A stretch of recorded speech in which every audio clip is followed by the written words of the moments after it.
Pardon the interruption, but I'm Mike Wilbon. It's National Poetry Day, Tone. You got one for us?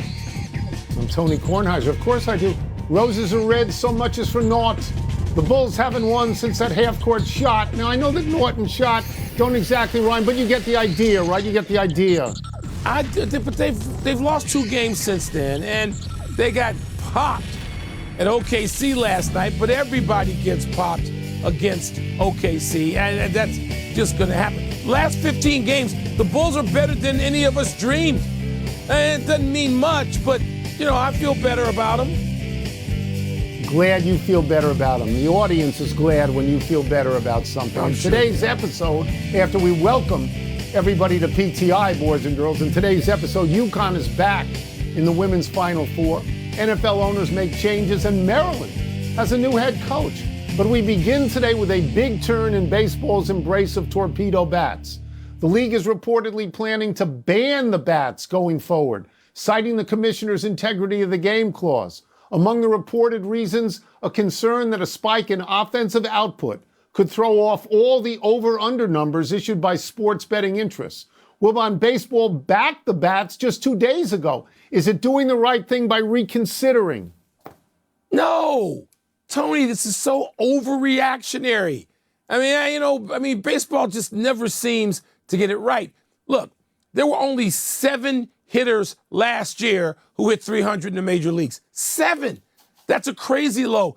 Batting averages overall way down. They've done all these things to actually, unlike the trend in most sports, take offense away, right? They've done that, and so you got the analytics out there and spin rate and torque and all these things, and so finally somebody comes up with something that can help people hit a few home runs that aren't named Judge because he doesn't need the help, and baseball overreacts like this. Tony, this is insane. Remember the commercials about people digging the long ball? Whatever happened to that marketing campaign? Did all those marketing people get fired a few years ago? Well, at your insistence, most of them have been fired as recently as an hour ago.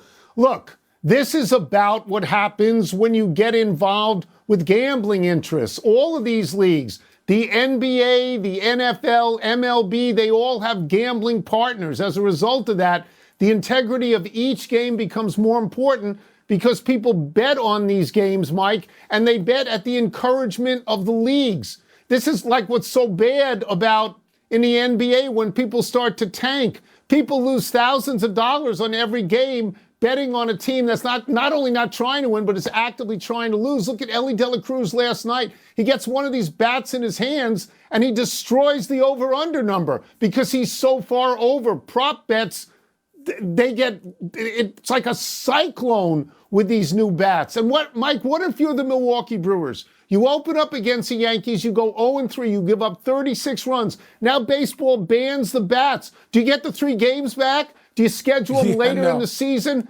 Nestor Cortez gave up 5 home runs. What happens to his ERA? How does he get his ERA back? I'm telling you, I understand this. I do. I get it. If you want to ban something, Tony, ban that right field wall being 204 feet from home plate in Yankee Stadium. That's history. Ban that. Yeah, that's history. They're not going to do that. Do you want me to say it, or do you want to say it as to what we're doing here? Which one of us? I like saying it. I'm such a curmudgeon now.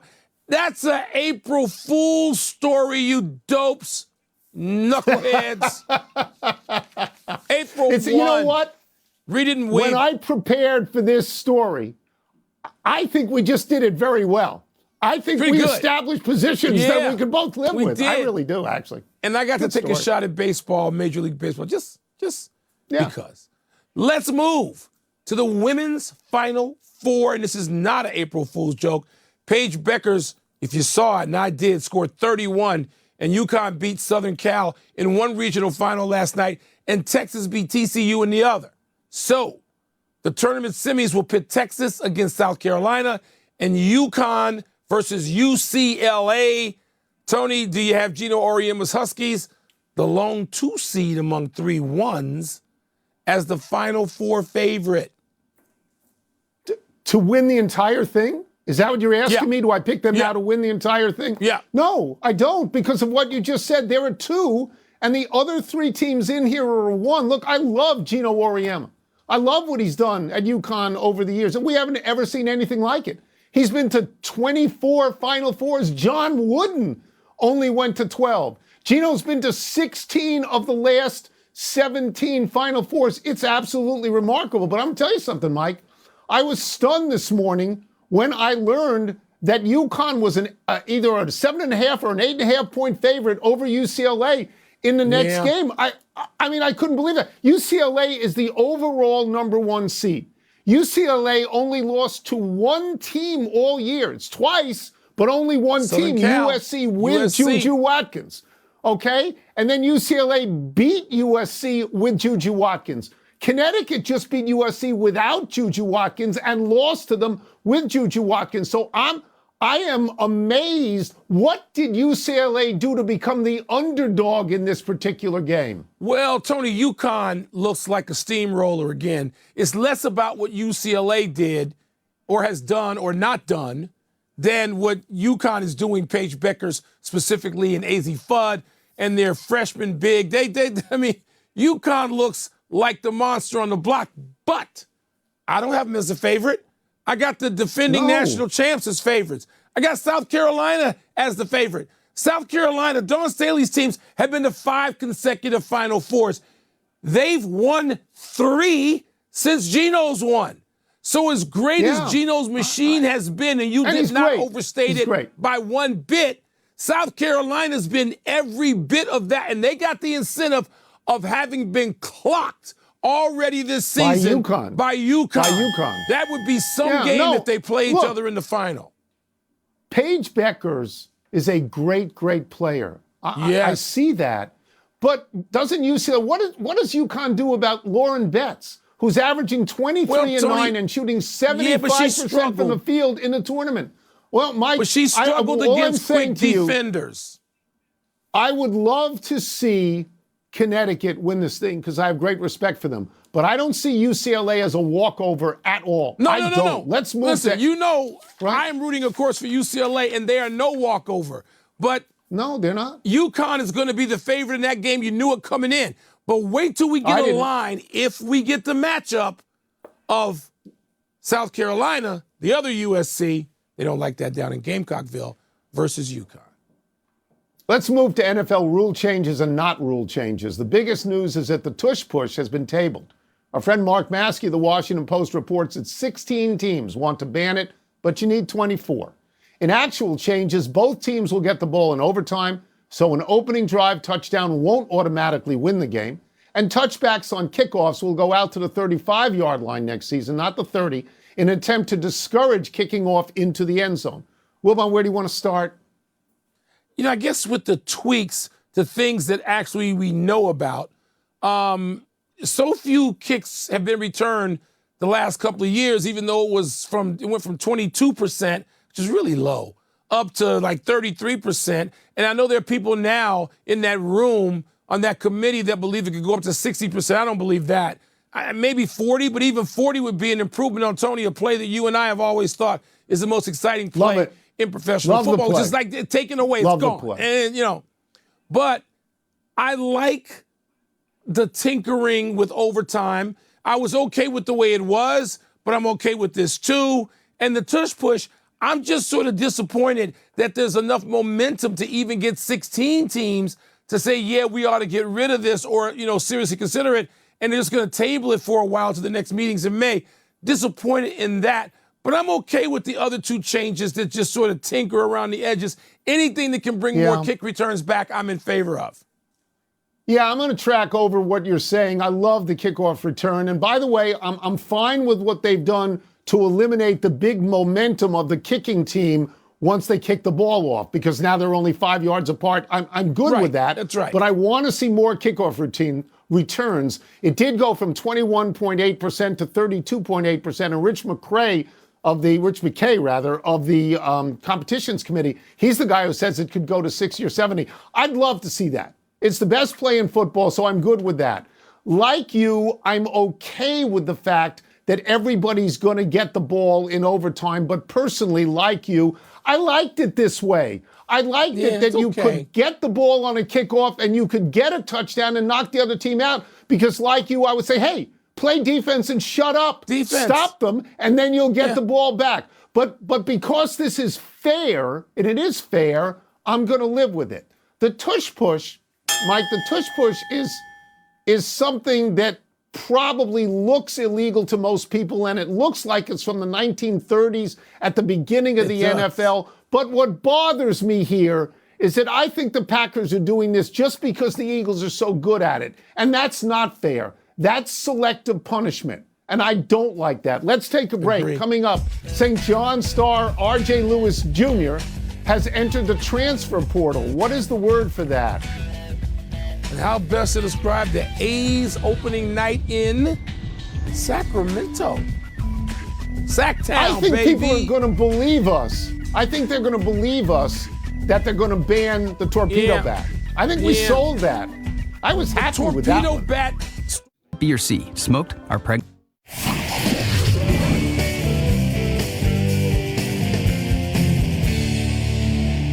It's time to get it on with Lexicon. And what's the word? What's first? It's blank that St. John star R.J. Lewis Jr. has entered the transfer portal. My word is predictable. I know, Mike, when I was looking at him, when he was benched for the last 5 minutes in the Arkansas game, I thought, this is it. He's not going to come back to this. And I know he was the Big East Player of the Year, and I know he was 3 for 17 from the floor in that game. But when they cut away on shots to him, he just looks so sad. Now, there are sources out there that are saying, no, it's not about that incident at all. He wants to go to the NBA. He wants to check on his draft status. If his draft status, he finds out, isn't what he wants it to be, then he'll go back to college at another place. And the sources also say, you know, that St. John's, they're okay with it as well. There's no animosity, but they don't want to wait until May to find out his decision, so they've already begun to replace him. And if you want to believe it's peachy keen, you go ahead and you believe that. But me personally, I believe that he was embarrassed by that and angered by that, and he said, I'm out of here. Tony, more than one thing can be true, and it is in all these cases with transferring.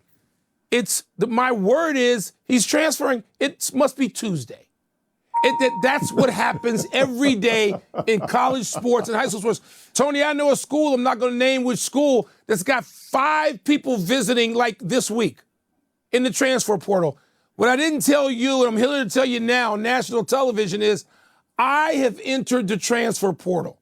And I'm hoping to go and join Mike Greenberg for a powerful Northwestern power tandem at Get Up. So I have entered the transfer portal, and I've applied for NIL funds. Tony, they all transfer. They all transfer all the time. And even if this kid had won that game and gone to the next game, chances are he would transfer because that's what they do.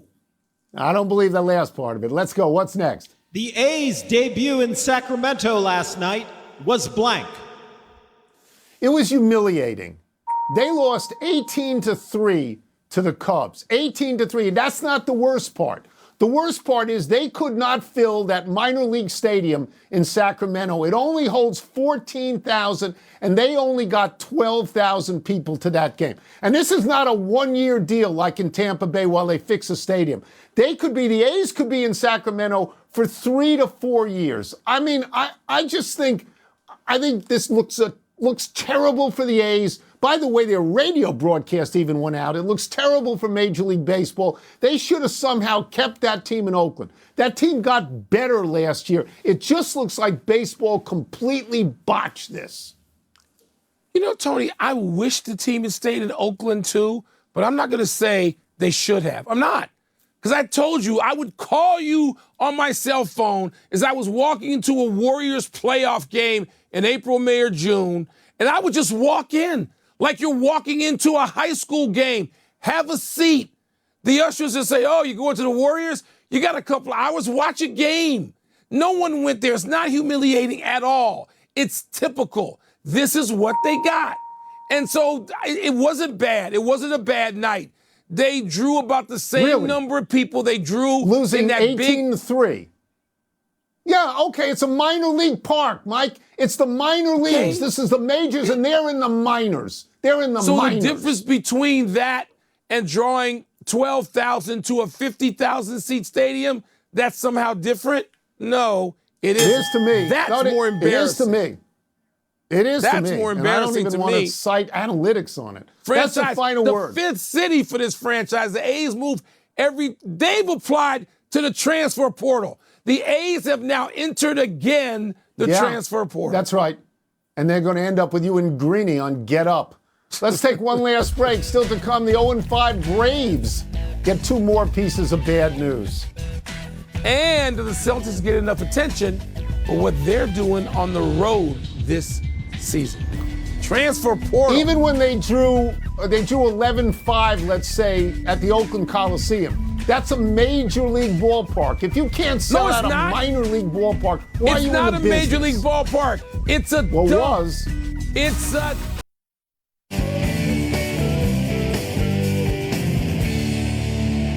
Happy time, people.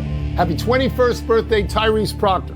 The Duke guard has lit it up during the NCAA tournament so far. In the round of 64, Proctor was 6 of 8 from 3 in just 21 minutes against Mount St. Mary's. In the round of 32, Proctor was 7 of 8 from 3 against Baylor. In the round of 16, Proctor fell off, shooting just 1 of 4 from 3 against Arizona. But in the regional final against Alabama, Proctor was 7 of 10 from the field. So far in the NCAAs, the 6'6 junior from Australia, Proctor, is averaging 17 points a game, which is complementing the 6'9 freshman from Maine, Cooper Flagg's 19.5 points per game. Next up for Duke is Houston, statistically college basketball's best defense. As great as Flagg is, Tony, Proctor and Knipple really round that and make that what looks like a championship team. I think Proctor is going to be a big star potentially in the NBA. He just seems to be that new wave player that's got a lot of different skills and can really elevate once he gets to the next level. Happy anniversary, Roy Williams. On this day 4 years ago, the North Carolina coach surprisingly retired after 33 years at Kansas and at Carolina and 3 national titles, all at Chapel Hill. People wondered if this was an April Fool's joke, but in short order, Mike Krzyzewski announced plans to retire after 1 more season at Duke. Jay Wright retired from Villanova. Jim Boeheim retired from Syracuse. Tony Bennett retired from Virginia, all national championship coaches. Former player and longtime UNC assistant Hubert Davis took over for old Roy and got to the national title game in his first season. The next few haven't been as kind. The selection of the Heels as a first 4 team this year was criticized, though they won that game. Tony, I think what all those men knew was that the landscape was going to change dramatically in college basketball, and it wasn't going to resemble anything they had worked their lives and competed in over a lifetime to be great in. And you know what? They're right. It doesn't resemble it at all. Happy trails, Jurickson Profar. Baseball suspended the Braves' new left fielder for 80 regular season games and the postseason for PEDs. The 31-year-old journeyman was making $1 million from the Padres last season when he produced a big surge in his stats, made his first All-Star game. That career year enticed the Braves in January to sign him to a 3-year deal worth $42 million. The team says it's, quote, surprised and extremely disappointed, unquote.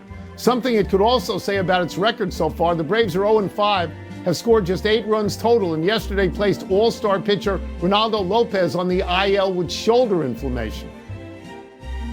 You know what, Tony?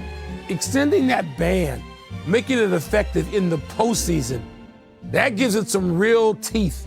There's punishment there if you have to miss the postseason. 100%. And additional happy trails to the opening for the Maryland basketball job. After Kevin Willard left for Villanova and appeared to render the Maryland job worthless, the Terps came up with Buzz Williams, who will leave Texas A&M to ride to the rescue at College Park. Williams has taken Texas A&M, Virginia Tech, and Marquette to the NCAA tournament 11 times. Williams has been to the Elite 8 once and the Sweet 16 3 other times. In comparison, Willard has been to 7 NCAA tournaments while coaching Seton Hall in Maryland and reached a Sweet 16 once this year with Maryland. Tony, Maryland basketball has been incredibly important for a long time. But in the Big Ten now, just let me ask you, is it fair to wonder if Maryland basketball has an identity issue that it is still grappling with through no real fault of its own? Yeah, because everybody knows it from its ACC matchups for 50 years. They don't have any of those in the Big Ten yet. We go to the big finish. The NBA suspended 5 players for their roles in the Pistons-Wolves scuffle. Okay by you? Yeah, there had to be some suspensions, but they had to go crazy. It was not a brawl, as some people say. There were no punches thrown. Steelers owner Art Rooney II says signs are pointing in the direction of Aaron Rodgers joining the team. Your thoughts? Just wake me when something happens officially. The Red Sox and Garrett Crochet reportedly agreed on a 6-year extension worth $170 million. Wow, does that make sense? Wow, it's a bit of forecasting because he's only thrown 224 innings in his career. Just wondering. Dustin May, not Dusty May, Dustin, makes his first start since 2023. Tonight for the 6-0 Dodgers against the winless Braves. How significant is May's return? The red-haired kid, right? I hope he's great, but if not, the Dodgers are still loaded. Last one, Celtics went 6-0 on their road trip. You impressed? They're so great on the road, they have a chance to equal the all-time record as a road warrior. Forgive the pun. Yeah, I'm impressed.